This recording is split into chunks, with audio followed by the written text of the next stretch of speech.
Okay, it started recording, so we can get going. Our main topic today again is my desktop PC died, now what? And I will be presenting. My name is Tom Kreuzer. Agenda, first we'll talk a little bit about club status and information there. Future meeting, our next general meeting is Thursday, January 18th, and it'll be here in the Baltic Room. And we'll talk about software, best software for PC, desktops, and laptops. So we've covered kind of the tablets and the smartphones, so we thought we'd cover this. We haven't covered this topic in a while there. So we'll talk about some of the software there. And some of the software, I guess it really isn't just software, it may be options out on the internet. So within the browser, if there's websites or things like that to help you do some things. The next MaxSig meeting, usually they're the third Friday in January. They haven't set their meetings yet for 2018, so keep an eye out for that. He should have them in a little bit there. They just had their last meeting, what was it, Friday the 15th there, I believe. Officers, Jim Holman is our president. Linda Brown is our vice president. Paul Ebert, Paul's back with us, is our membership secretary. Mike Griffin is our treasurer and MaxSig. Stan Miller, also sitting next to Paul back there, he's our secretary. Andrew Pertusi is our communication coordinator. And my name is Tom Kreuzer, I'm a director at large. Members old and new, if you do want to pay your dues, you can pay them to Paul back there. Also a reminder, if you change emails, make sure and let Paul know or myself or one of the officers know so that we can get your email changed, because that's our main way of keeping in touch with you. Suggestions for topics, if you do have some, you can email your ideas. You can talk to the board members. We just got done with our survey, and thanks for all the people that did respond. We had 54 responses, which is pretty good there. We have a total of, what is it, Paul? Is it 131 members or somewhere around there? So we've got quite a few members, and it's we got a good response there. If you do want to present, we're always looking for presenters. Can be on hardware or software that you use at work or at home. And if you don't want to present, we have a monthly eBytes newsletter. You can write a short, meaning a paragraph or a couple of sentences, or multiple pages, and we'll put it in our newsletter. Website, we do post our past meeting slides and handouts, and if we record it, which we're doing today, that'll be out there also. We have our deals section, our newsletter is out there, and if you do have any questions or tips or anything, you can send it to myself and I'll make sure it gets published in the next monthly newsletter. Any club questions before we get to the main topic? Okay, our main topic again is my desktop PC died, now what? And this is what happened to me. This is my computer. This was my desktop. I had bought this desktop a little over 6 years ago, and it served me well until October 3rd of this year. I leave my PC on 24 hours a day, 7 days a week, so it's on constantly there. The monitor is off and that, but the unit itself is on. When I went to use it on October 3rd, the light was on, but when I hit the keyboard or the mouse, it didn't wake up and nothing was displaying on the display. And that sometimes happens. The machine gets locked up for whatever reason. And usually if I turn the machine off with the front panel and turn it back on, it'll start to boot and come back up. But when I did that this time, I turned it off, the light that was on went off, but then nothing happened. Nothing started up. And my first thought was, did it die? What happened there? Yes. Did you take it apart and blow the dust out of it? And I'll get into that. That's what I should have done. I didn't. I hadn't done that. So we'll talk about some troubleshooting. So things aren't working there on the computer. And first thing is, don't panic. There can be a number of reasons why stuff isn't working. You should have been backing up all your data. And I have been backing up all my data. So the most I'll lose is a little bit of money and time trying to get things back working there. So it's not like I'm losing pictures or losing documents or things like that that I might have had or that. A PC doesn't start or has problems because one or more of the hardware components has a problem. And this is a diagram here kind of showing you the main components of any computer, and you can kind of see them in this unit itself too. You've got a power supply, and that's where the power obviously comes in, gets converted to 12 volts and 5 volts, and then gets distributed to the other components within the computer there. You potentially have CD, DVD drives. You've got a hard disk drive. You've got a motherboard.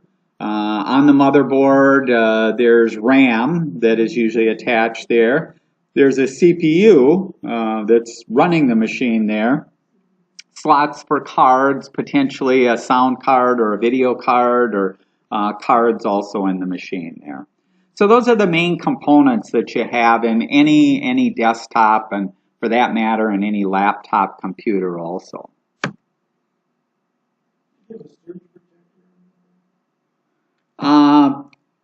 Surge protectors are a nice thing to have there.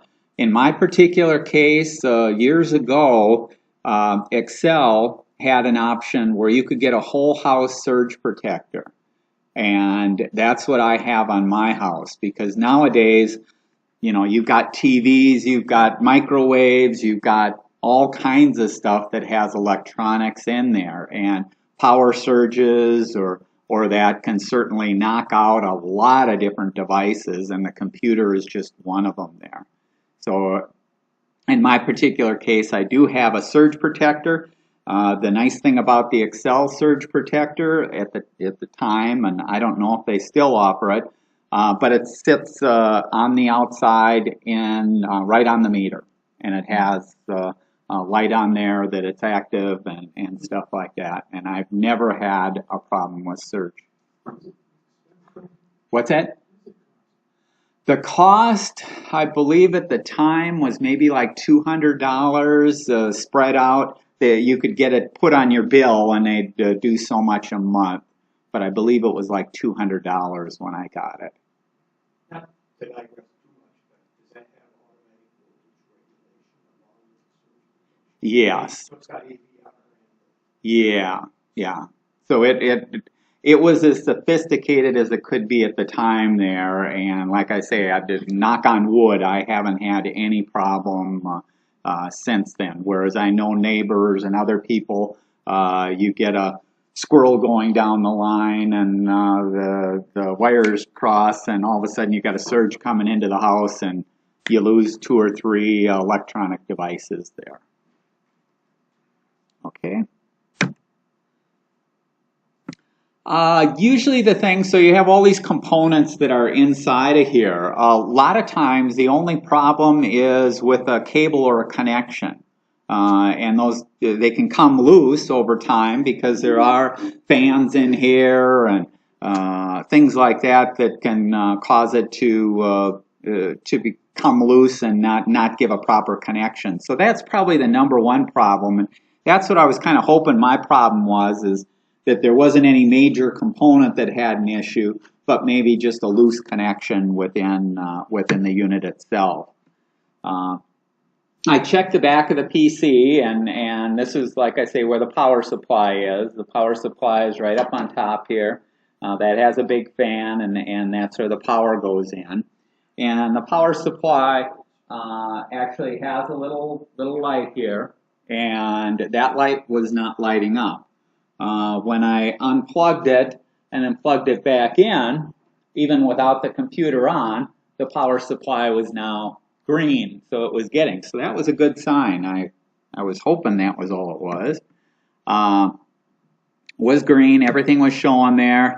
When I pressed the power button on the front of the machine, green light went off, and the machine, I could hear nothing, no fans going, nothing going.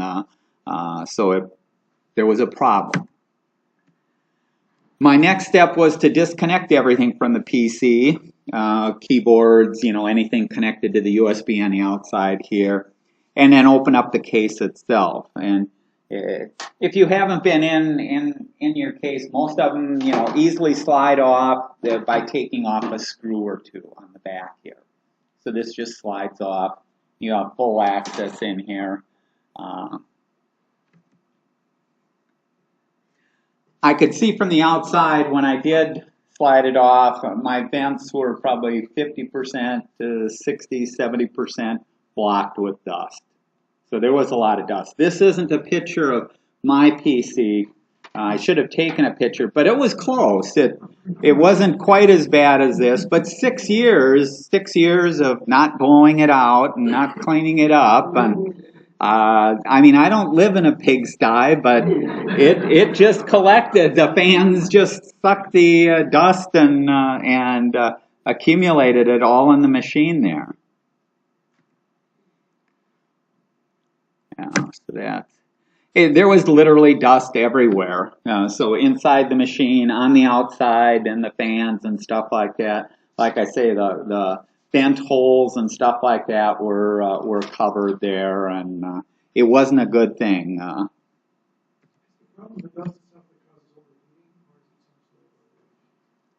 It can be a little bit of both.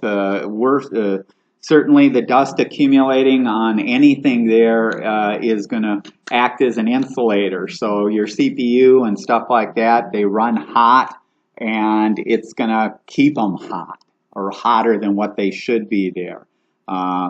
You can have some shorting depending on, if it's moist and dust, then you can have maybe some arcing or some stuff like that happen in there too. But probably the biggest risk is just the overheating, because in general there's a lot of components in here that are running very hot, and that's true of a lot of electronics, be it your TV, your microwave, anything there where you've got chips.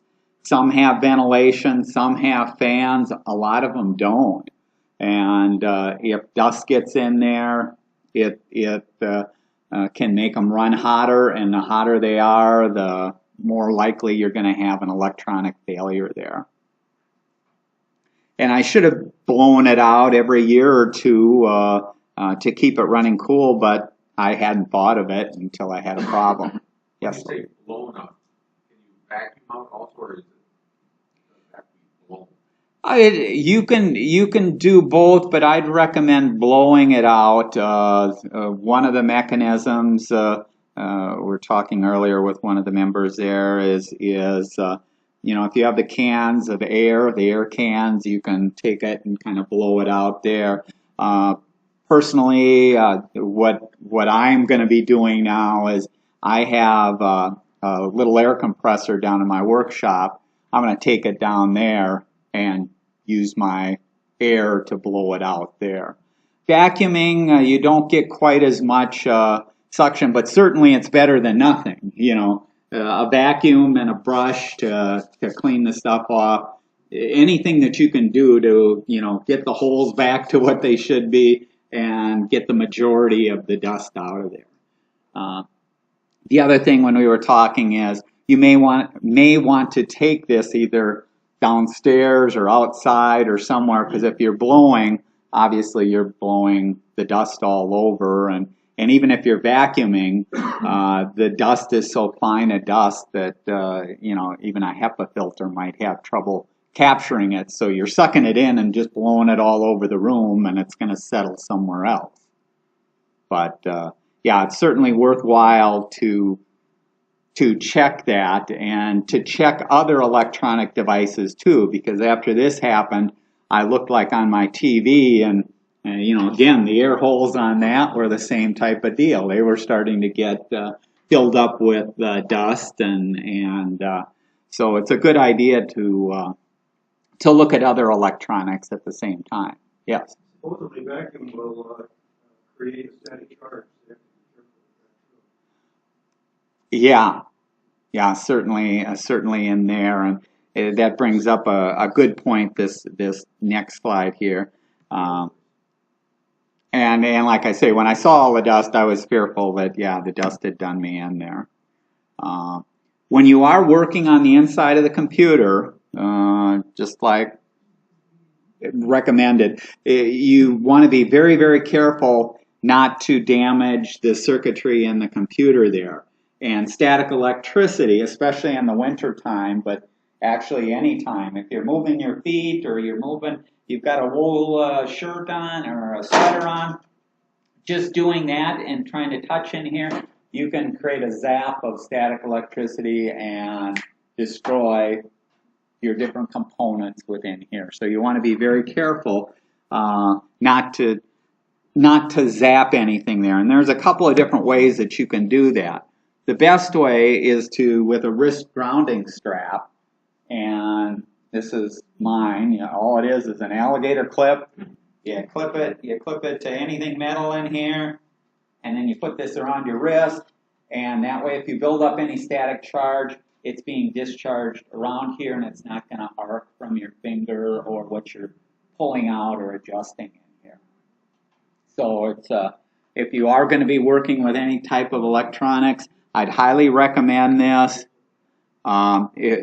You can, like I say, you take the alligator clip, put it in there, and it gets rid of it. If you don't have one of these, the other thing that you can do is always keep one hand on the chassis. So if I keep one hand on the chassis, and then if I move my feet or that, it's being grounded also. But these are certainly much more effective, easier to do when you don't have to remember to always keep a hand on the chassis. How much are they? $3. eBay, you can buy one for $3. So with shipping. So again, if you're working with any electronics or that, it's a good idea to have it there. The other thing, general troubleshooting in that is it's so very nice now with the smartphones and stuff like that. Take pictures as you're taking stuff apart. And so if you're going to be disconnecting cables and things like that, take pictures, take little notes, maybe put some masking tape around a cable that says this you do first and this you do second, or things like that. So as you're taking things apart, make sure you document how you can get it back together. And that can include screws because there aren't that many screws to completely take this apart. I could take all these components out and there'd probably be a total of 8 or 9 screws. That's it. 4 of them here on the power supply, I take that, this pops out. 2 of them on the DVD drive, that pops out. 2 of them on the hard drive, I've already taken that out. There's very little that you even have to use a screwdriver for. So it's really easy to take things apart. But if you're going to take it apart, the reverse of that is you're going to put it back together, and it's best to know what goes where, and you don't have to fiddle or find that this cable's too short, or you forgot to put in this cable, and so this drive isn't working. So take notes and take photos. So I did blow out the dust, cleaned it up there. I tried to power on the PC again without anything connected. I could see the fan on the CPU. This time, because I had it open, there's a fan on the CPU. This is the CPU, and this is the main fan there. I could see this fan just move a hair. So it was getting power to the motherboard, but it immediately shut off there. Nothing showed on the display, didn't boot, didn't anything there. I then proceeded to take some photos of the CPU and what cables were connected, and then started disconnecting the power cables and the data cables to the hard drive, to the DVD drive. Still no change in the boot up. I then took out the memory, no change, and that kind of led me that the motherboard's the problem. Because what you have is you can essentially take everything off of here, all the memory, the hard drive, the DVD drive. As long as the CPU is getting power, your machine should attempt to boot up, and you should see it on the display.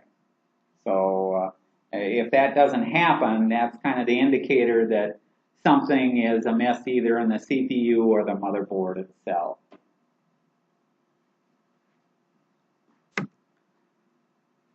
In looking at my particular machine, I could smell a little burnt smell. And if you've been down this road before with other things, you know that electronics that have burnt have a plastic kind of burnt smell there. And I could smell that. And then looking around the CPU, here was a chip that had a burn mark on it.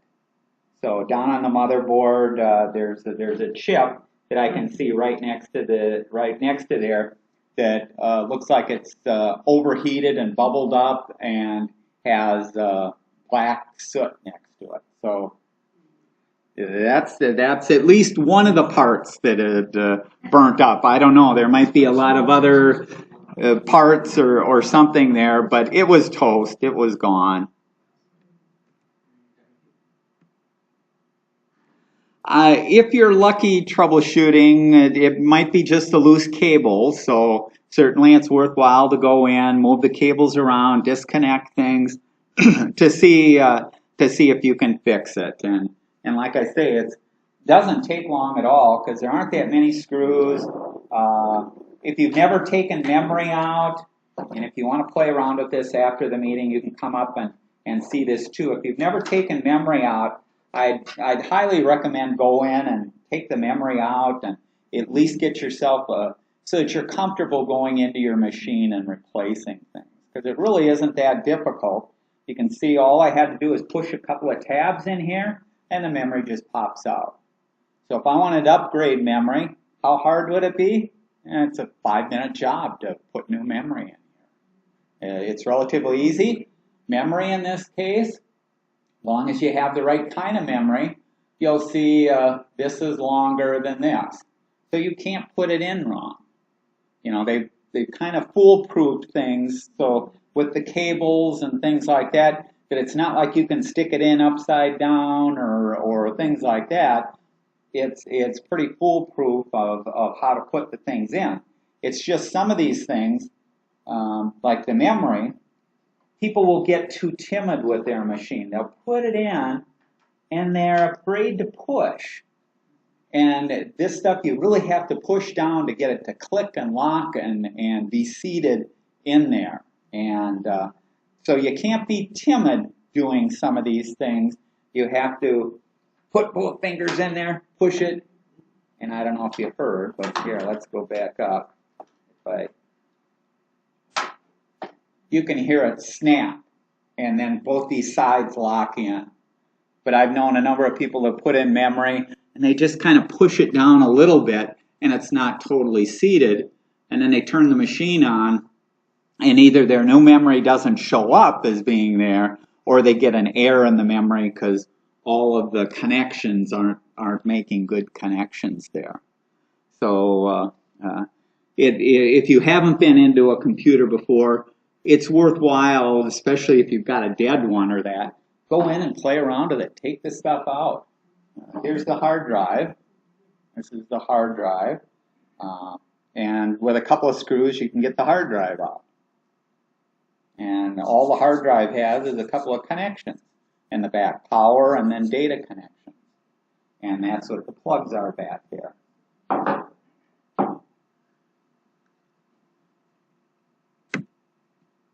The notes say that you ran 24/7 for 6 years?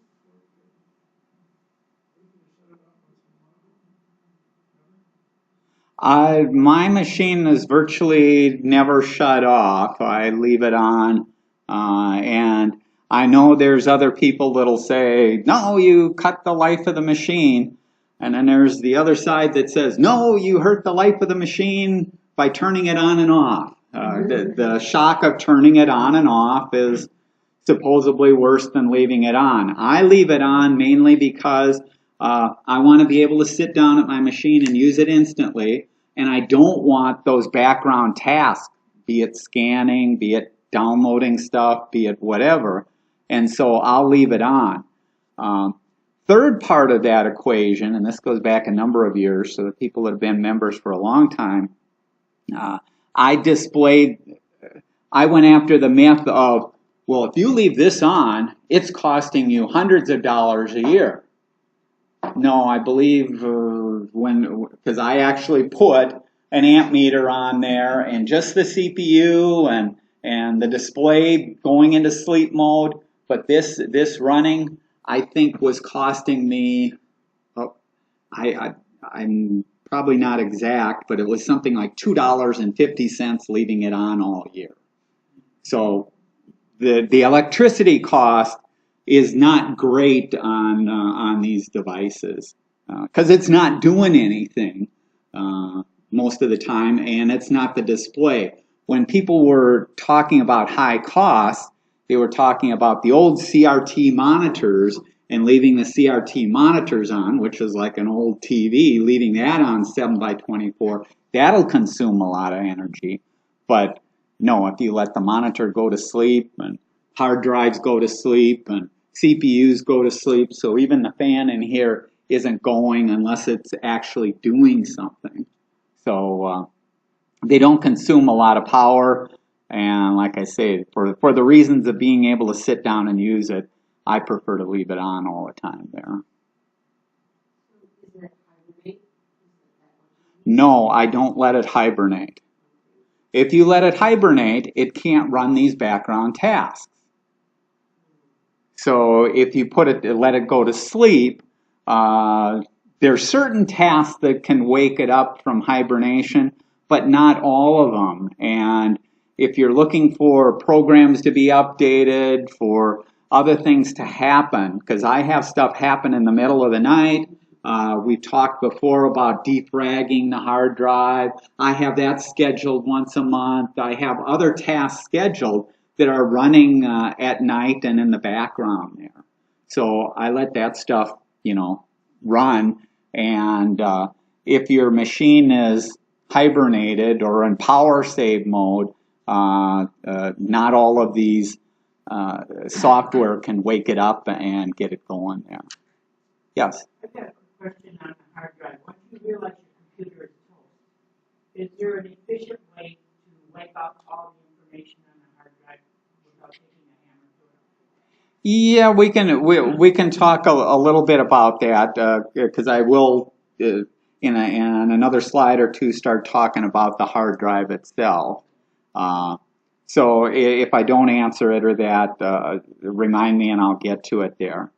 But any other questions on leaving it on? I do recommend leaving it on, and my new machine, I'm leaving it on. I'm not turning it off. It just makes it too easy for me there. Plus, 6 years out of a machine is pretty doggone good. Okay. So the main components, if let's say in troubleshooting I saw that I wasn't getting power anywhere, or this wasn't green, or nothing was happening anywhere, it might be the power supply. Well, you can get new power supplies for about $20. So if that's the component that's bad, it's pretty easy to replace it. If it is a hard drive, the hard drives are maybe if a terabyte hard drive, $40, $50, you can get a drive there. DVD, memory, most of that can be replaced if that's your problem there. Since I found out it was my motherboard and I wasn't going to replace the motherboard, and try and find one that fits the case and all the other components, it just isn't worth your trouble or your time there. So I wasn't going to do that.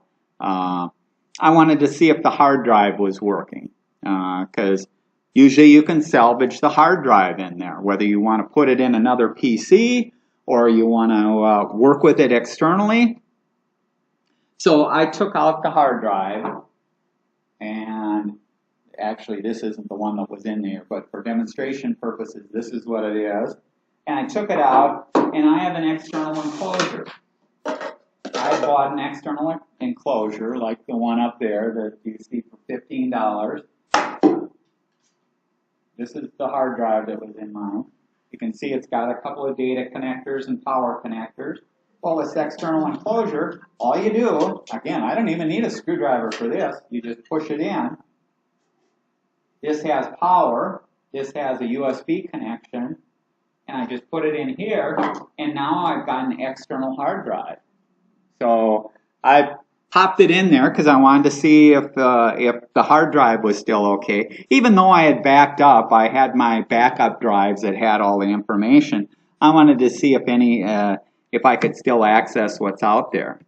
So after connecting it to the power, I connected the enclosure to my laptop. I have this laptop here. I was glad to see the drive was fine. I could see all the files out there. Everything was fine on the hard drive. I mentioned here I do my daily backups and monthly backups, so I still had all my data. I didn't have to use that drive if I didn't want.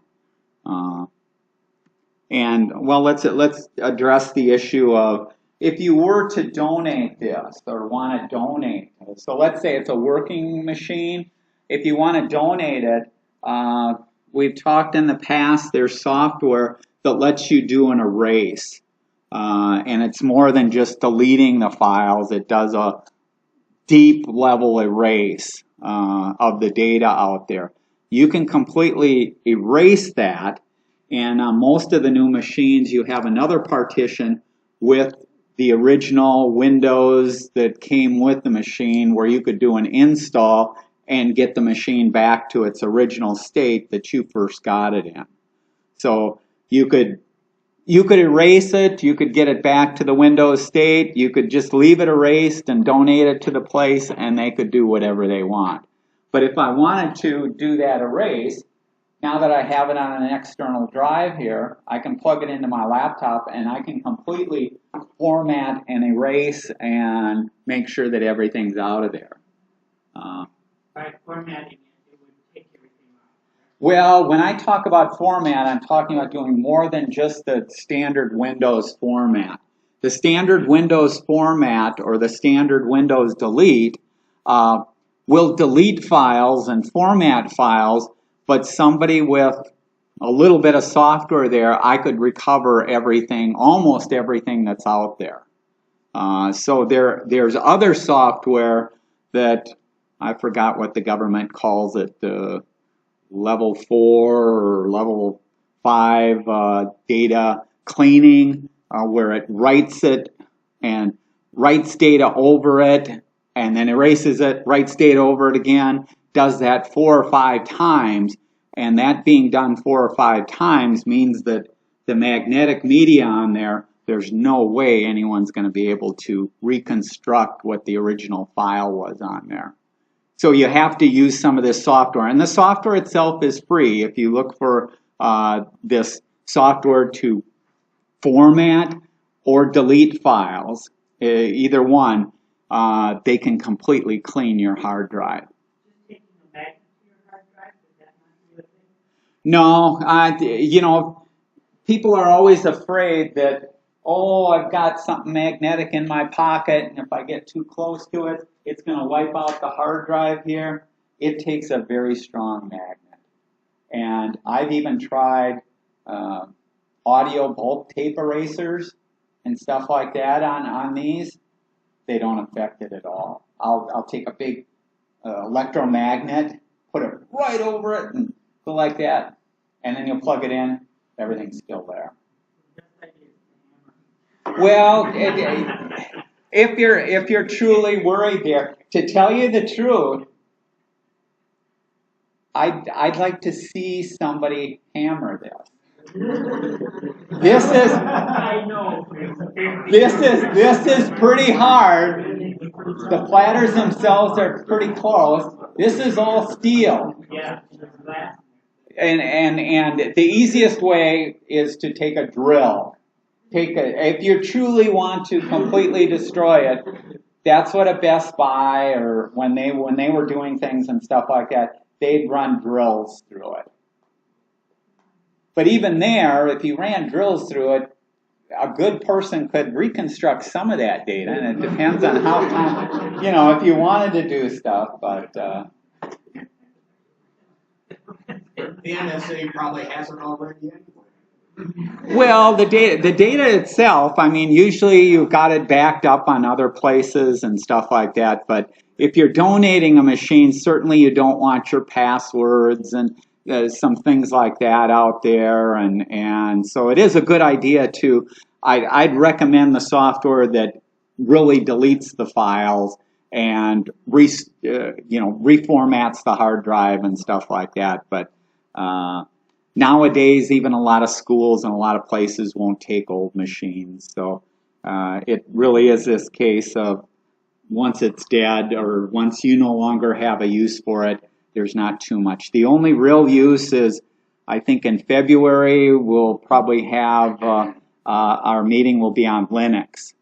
And if you want to experiment a little, you can turn that old machine, if it's still working, that old machine into a Linux machine and get a little more life out of it and be able to run some stuff. But as far as, a machine that's 6 years old being useful to an organization or that, usually it costs them more time and effort than if they bought a new one or that. But we'll move on there. This I mentioned, I've had computers since 1979. So this is even before the very first IBM PC. The first computer I had was an Exidy Sorcerer. I'm sure none of you have ever heard of it, but that was the first machine I had. And I've had 8 PCs since then. So this is, I wanted to see how many I had. This is the first one that's died for me while I was using it as my main computer. So I guess it was bound to happen. And usually it's a case of, because technology changes every 3-4 years or that, usually I'm replacing it with a newer, faster one or a new version of Windows or whatever. So I get a new machine every 4 years or things like that. But this machine I had mentioned I had for 6 years. And because of tablets and smartphones, I really didn't have a need to update it or buy a new one. It was working fine for what I was using it for. What's that? Windows 10 on here. 8 gigabytes of memory, terabyte hard drive, i5 processor, single processor. But this one died, and so rest in peace. If you are looking for other tips on troubleshooting, certainly Google is an excellent place. Do a Google search and put in as much of the symptoms as your machine is, you can get out of your machine. If it gives you error messages or looks like this starts up and that doesn't, put in as much as you can and you'll get a ton of help or things that you can try to see there. But there's a lot of good information out there. Any questions on the troubleshooting part of that? So we talked about what I did, and it's easy to pull the stuff out, it's easy to try it and see. Don't be afraid to open up your machine, especially after it's crashed. I mean, it's not going to get any better just sitting there by itself. And if you took it into somebody, I mean, that's your other option, is to take it into somebody. Well, some of them will do free diagnosis, but if they have to fix anything or do anything, you can be talking about $200-300, just like that, it costing you. So, what's that? This is an HP. The majority of the machines out there now are HP and that, and we won't go into Wouldn't heat take care of the hard drive? heat. Yeah. Uh, You torch it. Look pretty low. I mean, magnetic tape is not is melting. This is a iron platter in here. So putting heat on here, I could probably burn these chips here. But a person that was really diligent would say, oh, all I have to do is replace this circuitry here. The platter in there is still there. And it's not, if it was plastic, yeah, if it was a plastic platter in there, but this is a steel, heavy steel platter in here. You know, multiple platters for the hard drive. So it's not the magnetic tape that you normally use for winding. no, there's no tape in here. This is a hard steel there, and they're heavy. If you haven't felt these, you know, they're fairly heavy because of the steel. Plus, it's a case of the motor in here wants that constant speed, and so If that warps, if that just warps, it ain't gonna turn. but there's ways to unwarp it. And that's what the people that'll recover data. So you can have this go through a forest fire out in California, and you can probably get 90 to 100% of the data back. It'll cost you thousands of dollars, but you could get it back. Any other questions on troubleshooting there? Okay. So rest in peace, that one was dead.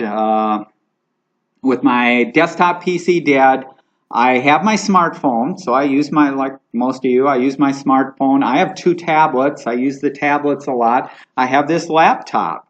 So I started thinking, well, could I get by just with those, and do I really even need a desktop anymore? And, you know, using the laptop for what I did most of that. Now for my laptop, I don't have a docking station, and I hate to plug in a display. I like the bigger display. I have a bigger display. The keyboard, I like the better keyboard on a desktop. You know, the mouse, and I do have a number of USB devices, and I don't want to have to plug those in and do things with the laptop. So that kind of led me that, yeah, I couldn't get by just with my laptop and smartphone and stuff like that. I also have a den where I have space for this, so I do have it spread out. I can put my papers down when I'm working on stuff, so I've got the space for it. If I had a smaller place or that, then I'd probably say, oh, I don't need a desktop anymore. But for me, I still needed a desktop or wanted a desktop PC. So I started to look around at the sales and what was available. Looked in the Sunday paper, you know, the Best Buys, the Office Max, Office Depot, Staples, Walmart. Looked at that. My old PC that I had was working fine for what I was doing, so it wasn't like I needed a big fast processor, a new processor, or more memory, or things like that. It was working fine for what I was doing, so I wasn't looking to upgrade to something really big there. And in searching out on the Walmart site, when I was searching for PCs, I found a refurbished HP that was a little faster than what my old one was, and was $190 and would be shipped to me free in 3 days. So that's what I ended up going with. It had everything that I wanted on it. The only thing that it didn't have was an SD memory card slot. So this one didn't have an SD memory card slot, but my laptop has an SD slot. So for the few times that I want to copy stuff off of an SD card, I can use the laptop for that. Or what you can do, if you're not familiar, you can get a little USB device that plugs in, and then you can plug in your SD card. So if I wanted that, yeah, I could get it, but this one didn't. The refurbished HP on the Walmart site is actually sold by a different company, Joy Systems, and they're a Microsoft authorized refurbisher. And you can't walk into a Walmart store and buy their refurbished machines. They're only sold online. Joy System has refurbished over 2 million computers since 2001. So that's their only business, is to refurbish computers. They buy them from companies, maybe leasing companies, or 3M used to buy their own computers, keep them 3 years, and then sell them. So they buy these machines, check them, fix anything, and then resell them. You didn't care how old this refurbished machine was? That was a little bit of a concern, but again, it wasn't like I needed something faster and stuff like that. So, USB card's been around a long time, so what's been around? USB card slots have been around for a long time. No. What you find on different machines is depending on the configuration of the machine, and you'll see here, this is a refurbished HP 6300 i5, 8 gigabytes of memory, 2 terabyte hard drive, has a serial port. You don't see a serial port on too many. But I actually do have a need for a serial port. So that was actually a plus. Has 4 USB 3 ports. So USB 3 is not that old. That certainly, and 6 USB 2 ports. So 10 USB ports. So this on here, I had 1, 2, 3, 4, 5, 6. Well, I almost doubled my USB ports. So I could leave a lot of stuff plugged in and stuff like that in there. Also came with Windows 10 Pro. So that's what the machine was there. This is what the machine looks like. This isn't my exact model. Mine was a 2 terabyte. This is showing a 500 gigabyte, but I couldn't find a 2 terabyte when I went back out to do a screen capture there. But this is what the front looks like. It has USB ports, some in front there, headphone, speaker jack, power button, DVD player there, read write, and it was like I mentioned, $190, and it would be shipped in 3 days free of charge. Do you have a warranty on it? Yes, there's, I believe, a year warranty you can add. You can see here you could add 3 years for $24 or 4 years for $33. So if you wanted to get additional warranty, you could get additional warranty from them.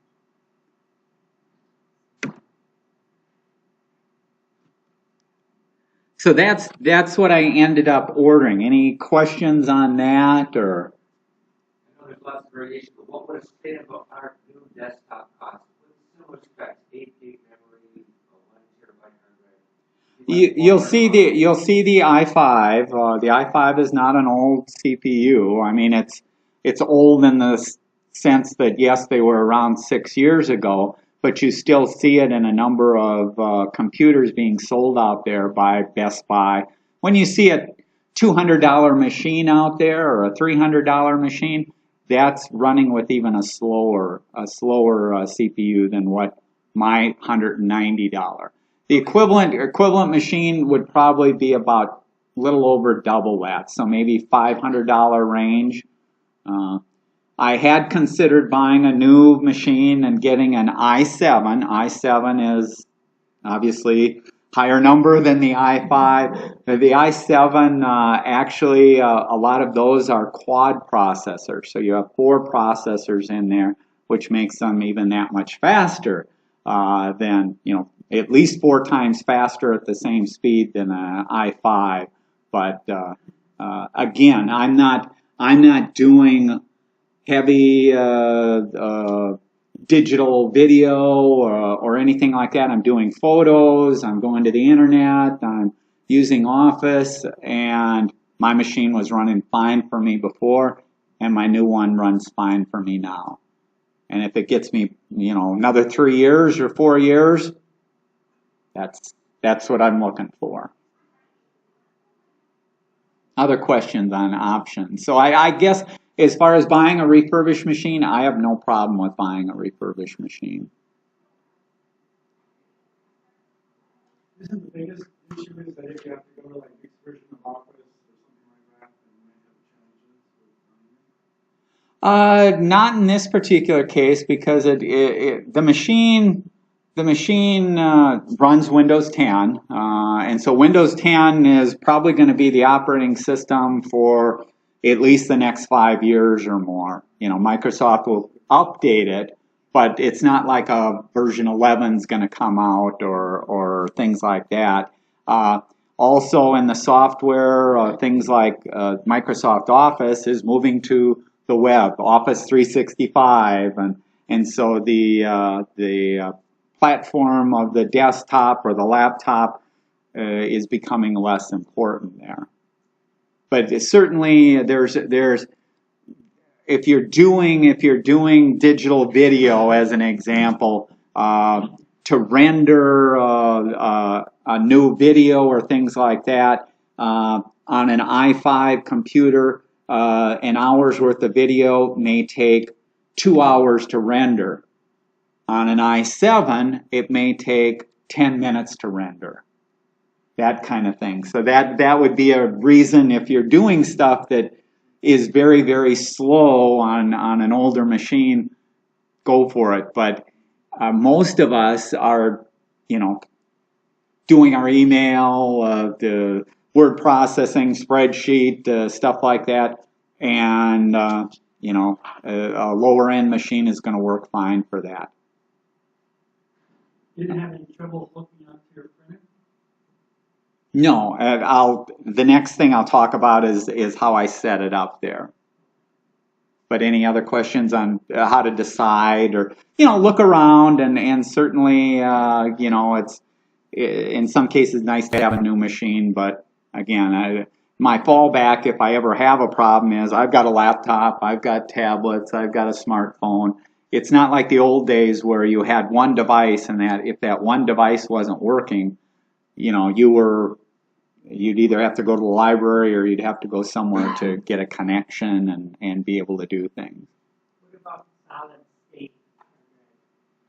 Solid state hard drives, certainly you see them out there, especially in laptops, and you do see some of the machines coming with them.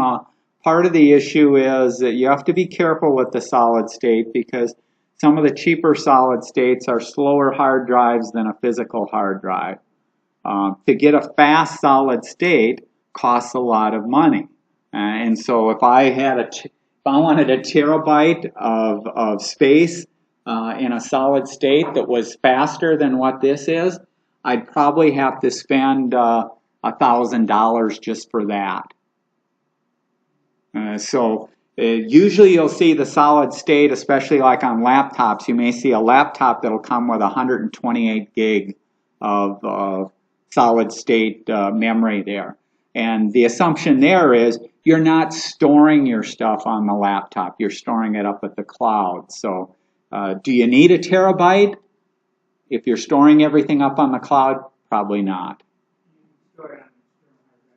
Right, right. So I think in the future, yes, the price of the solid states will continue to go down, and they'll improve to be faster and faster. They use less power, so that's why they're great for laptops. This has a spinning platter, and you know, hard drive crash. Well, if you hit it when it's spinning, you can have that head dig into the platters and lose data. Whereas solid state, you don't have that problem. Solid state for 128 gig of memory is a little bit bigger than this chip here. So I mean, size-wise, they can make things smaller, and it uses less energy, and it's the way to go. But right now, it's a little more expensive, and these are certainly cheap compared to some of the others there. Okay. Okay, so now we'll talk a little bit about setup. Oh, don't have too much time, but I don't have too much to go over here. The PC was delivered at 2:30 p.m. 3 days later, so it came right on time there. PC did come with a new mouse and a new keyboard, and Windows 10 Pro was on the hard drive, and there were just a couple of sheets. Actually, it was 2 pages with support and install instructions. That was it. So there wasn't any big manual, wasn't any quick guide or anything like that, just a couple of sheets there. I turned on the computer and it started the Windows install. The Windows install, if you've never been through it, has you enter the Windows key. So that's the license key. And that's what was on one of the sheets that I got provided with it. And so we put that in, and in under a half hour, I had Windows installed. It was up. I could use Windows at that time. Windows 10 was fully functional. The one thing I was glad to see, there was no crapware on the PC. So by crapware, I'm talking about the additional software, antivirus, 30-day free antivirus, and games or things like that. There was none of that on there. It was just the Windows 10 Pro install, and that was it. So that I was glad to see. The first thing I installed is I have CenturyLink, and I can get the free Norton security. So I wanted that installed, and just to make sure that there wasn't anything on the computer that I got there, I wanted to get that installed. So I installed that from CenturyLink. You go out to their website, downloads it, installs it, and then I did a couple of updates. So the software, I had to update a few of the things there. Then I did a scan, just to make sure the computer was clean, and it was all clean there. Did you switch from Comcast to CenturyLink? Yeah. I have fiber optics, or fiber from CenturyLink. What's that? I have 3 megs from CenturyLink, and that's all I can get. It depends. I was in a similar situation. We don't have time to talk about it here, but I was in a similar situation where all I could get was a DSL, and then they redid our area and put fiber in. And I in a past email or an eBytes article, I talked about what I did there and what I ended up getting there. But we'll get back to this.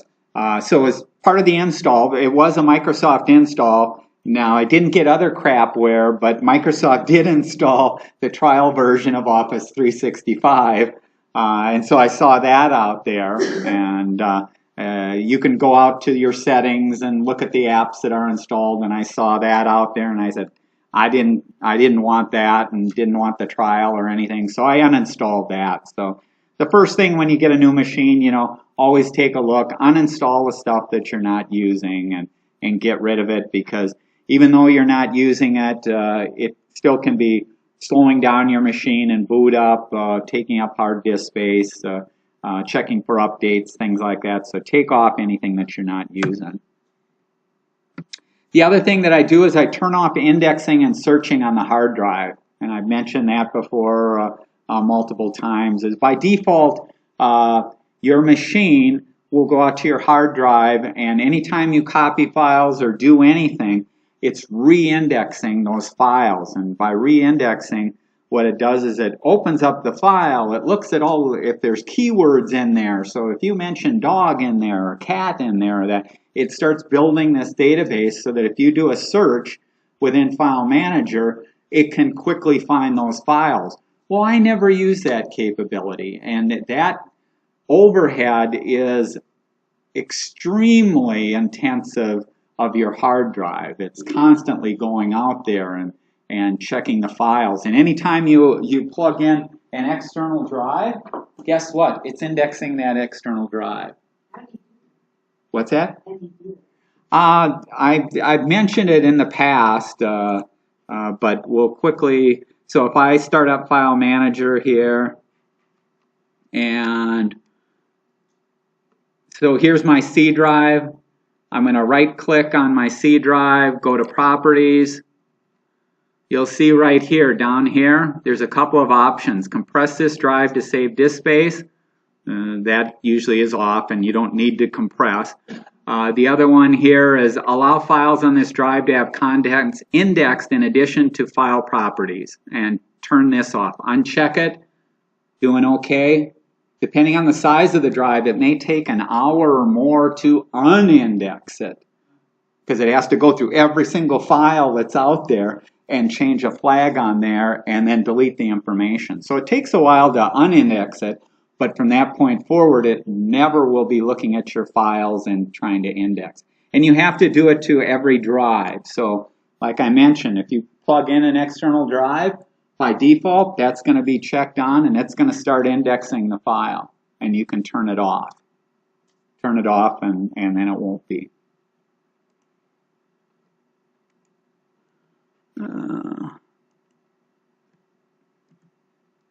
So turn that off, and like I mentioned here, it should be done for each drive that you connect, even your external drives. I did multiple window updates, so just like the antivirus, the version of Windows 10 Pro that came on my new machine was, I don't know how many months old, but since that time there were multiple updates. So I did do the multiple updates to get everything up to the current version and the current patches there. I used my backup drive, because I mentioned I do have my backup drive, and I copied all the directories that I had out there. That included everything in the documents, the music, the pictures, the video, and then I also have a PC directory that contains info on doing installs and settings. So, Windows 10 automatically update whether you like it or not. what's that? Doesn't Windows 10 automatically update whether you like it or not? By default, Windows 10 update is turned on and it will update itself, but that update process can take several days there. It's not necessarily running immediately, and I wanted the machine, potentially if you install an old version of Windows, there's vulnerabilities in there, and that may be to hackers or to other people. So personally, I want to get it up to the most current version as fast as possible. So before I did any of this other stuff, I wanted to get it up to the most current version that was out there. And then from that point on, yes, because I leave the machine on, every night it's going to check to see whether there's an update downloaded, and depending on whether it's automatically installed or for the big deals, it'll give you that prompt and say, do you want to install the creator's update, that kind of thing. Okay. Okay, so I copied from my backup system. I copied all these files and directories out there. I then installed software I had. I had a few packages that I still had on DVDs or CDs there, like Quicken. I have an old copy of Office 2002 that I still use, that I can still get to run on the new version of Windows. And I have a couple of other packages that I installed. I then went out to the internet, so most of the packages that I use, I can go to a site, whether it's iTunes, Picasa, TeamView, LastPass, AdBlock, OneNote, Coban Backup, Google Earth, this recording package, and a bunch of others. I can go out to the websites and I can install the software that way. Yes. That's in the Office suite. So the Office suite is PowerPoint, Excel, Word, and Access.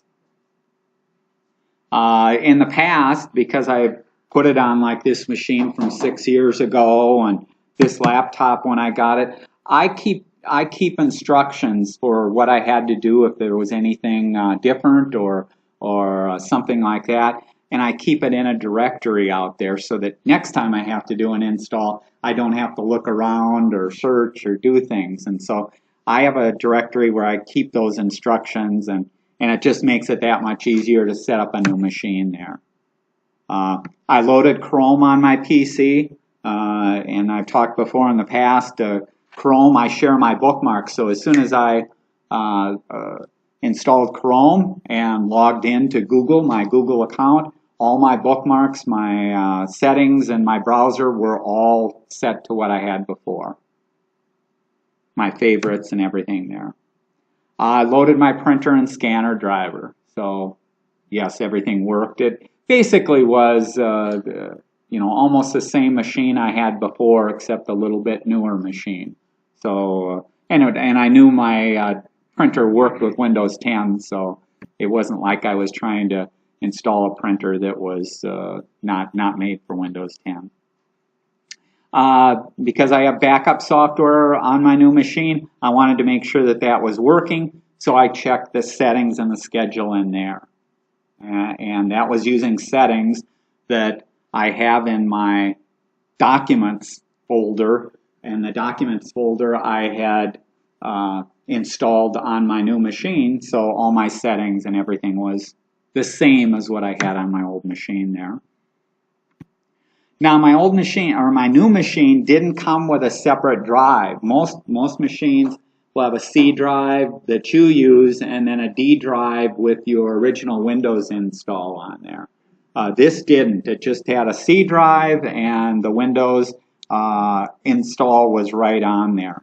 So I wanted to create, just in case I had any major problem, the hard drive crashed, any major issue, I wanted to create what's called a Windows recovery disk. And I did that, and it doesn't have to be a disk. In this case, I didn't want to put it on a DVD. I put it on an old flash drive that I had. I needed about, I think, 6 gigabytes or 5 gigabytes flash drive, and I had a flash drive, and I put it on there. And that's what I keep with my other backups and things like that. If I have a major problem where the hard drive on my new machine has a problem, I could stick in a new hard drive, I could stick this Windows recovery disk in, and I could get back my version of Windows there. Okay.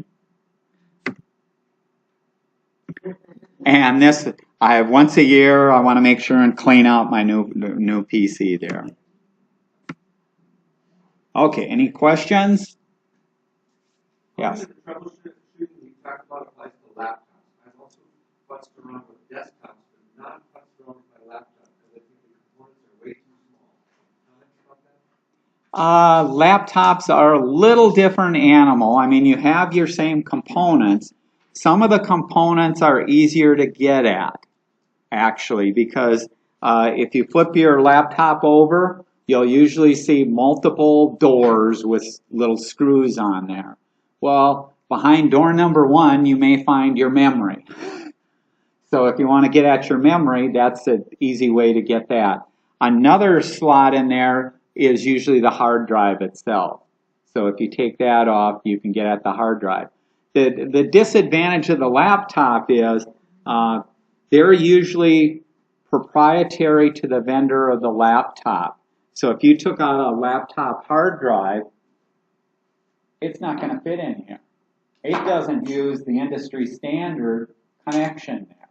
It uses a proprietary deal for the laptop because that vendor, had 2 inches by 3 inches, and that's the size, and the connector that they use is different. So it's a little bit harder to get connectors. Yeah.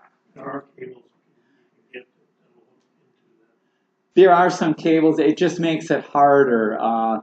Usually what you're going to find out in a laptop, when if it's a loose connection, that's, again, the first thing that you should test is open up those doors and back, take out the memory, put the stuff back in, and then see if it boots up. But if it doesn't boot up after taking that out, chances are the laptop is overheated or something has gone bad in the motherboard there. And again, you're kind of toast at that point. You're better off probably getting a new machine. You ever tried to open your laptop up and blow out the dust? Oh, to blow out the dust, there's ventilation holes and stuff like that, so you can do that. Just do it, without the power on there, because if you're using the air cans can spray a little bit there where you don't want to short out anything. But if you're just using air from a compressor, no problem there, but make sure the machine is off. Should you keep your laptop on 24/7? It depends on how you use it. If I didn't have a desktop and I wanted to be able to sit down at my laptop and use it immediately, then I would end up leaving it on there. But if you can live with it, you don't use it for a week or 2 weeks and turn it on, and then when you try and use it, it runs very slow there. If you can live with it that way, then fine. But if you want it to respond as quickly as possible, you're going to have to leave it on, or prior to you trying to do anything, turn it on, let it get updated, and then it'll be ready to use. Yeah. I just started using iDrive as a backup service. Have you heard of people successfully using backup service to recreate their hard drives? When you say an iDrive, there now. iDrive is a company. Right. Right, but I mean, I'm not sure. Are they talking about doing a full disk backup or just your data backup? I think they did full. 6 weeks worth of initial backup. Okay, yeah. If it took that long, I mean, if you buy backup software, there is a way to back up the complete hard drive, which means then if you have a failure, then you can completely recreate it. That type of recovery and backup, in the past, I personally don't recommend, because I think it's a lot of overhead for a situation that will most likely never happen. It's important certainly to back up your data, but to back up the operating system, to back up all that software that I just talked about, I can install that faster. Like I said, I got my new machine and I was up in a matter of hour and a half. I couldn't do that with these other backups or anything. Plus, I'd have problems because if you're trying to put it onto a drive or a configuration that's different, the install of the new software would have changed those settings, and you're just forcing back the old settings.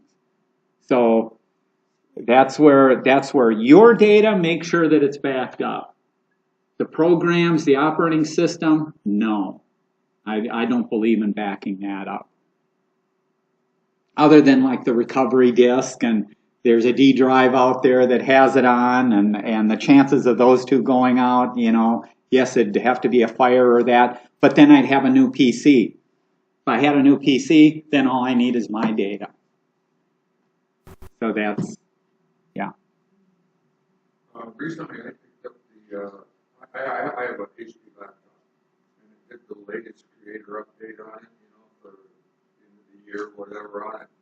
Within about 3 or 4 days after that, I received a download from HP of updating the drivers from the wireless printer and everything else that I had that was HP connected to it. It killed it. My wireless connections, I lost everything on the HP update. It took me about 5 or 6 hours to update now and finally get it working again. Does anybody else run into that scenario? Not yet. I did run that. Yeah, HP sent me I didn't get the HP, and I mean this laptop's an HP, and this has the Creators update. But when I installed it, it was just the Microsoft saying there's a new version available. You can either do it now or you could wait and do it. I've got the automatic set up on HP as well, and it downloaded it, and all I had to do was just click on it to get the update. Right. When I updated, it went through about a half an hour worth of setup and everything else, but it lost the printer, the wireless connection. It took me forever to get it back. Now, what you do have in any of these situations is there's restore points being created before every update that you do or that's done in the background there also. And so you can go into Windows. By default, it's turned on, so you would have had to turn it off not to have it.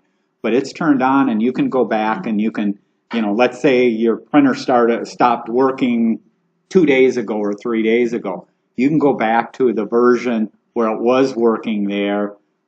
Now, not that that's what you want to do, but if you ever do have a problem after installing stuff, you can get it back to the state prior to the updates there. So there are the Windows. I ultimately had to go back to the printer and then go back to HP's printer and got the new update or whatever it was they put into it, but it reinstalled it finally. Oh, okay. Okay. Any other questions? Hey, feel free to go. I know we're way over. We're 15, but I'll stick around and answer questions there. Yeah. I'm just going to say there's another flavor of backup which I think has really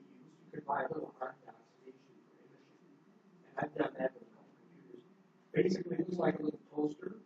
It's got then a socket or whatever for 2 hard drives. So when one of my computers failed, I immediately wanted to protect the hard drive, whatever condition one it was in. I took that out, set it in one half of this little $30 box. I actually went and bought another hard drive. I figured it wouldn't hurt. I put in there, put that in the second one, hit the button, and it did an image, complete image. Now I set that one down, and I can fool around on the repair, not worry about corrupting something that I do there because I got another one that can drop in. Cost you the hard drive and the cheap box. And you can take a stack of bare hard drives, for the mention, you can almost always buy it. Maybe you can buy it in those adapters. Or use this little toaster just to take hard drives off the shelf. Just another way to look at stuff. Yeah, good tip there. Any other questions or comments? Okay, thank you. Stop. Thank you.